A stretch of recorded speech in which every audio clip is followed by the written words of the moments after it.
case briefs, and so much more.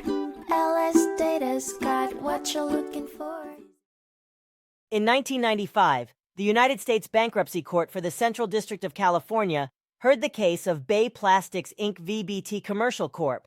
in re Bay Plastics Inc., which centered on the idea that if a company makes a fraudulent transfer of assets, a bankruptcy trustee can undo that transfer, and the recipients of the assets may have to return them if they did not act honestly and owed a duty to the company. The case was brought by a debtor against the selling shareholders of a leveraged buyout, LBO, transaction that led to the debtor's bankruptcy. The financing bank had already settled and was no longer involved. The selling shareholders had formed Bay Plastics Inc. in 1979 and sold their stock to Millhouse Corporation in 1988 for $3.5 million in cash plus $1.8 million in deferred payments, just 15 months before Bay Plastics' bankruptcy in 1990. Millhouse borrowed $3.95 million from BT Commercial Corp.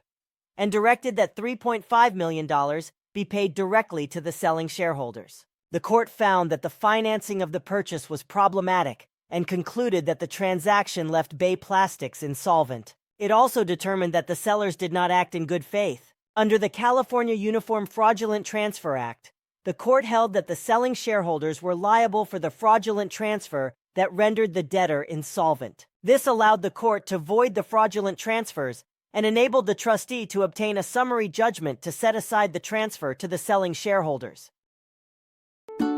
Case briefs, and so much more.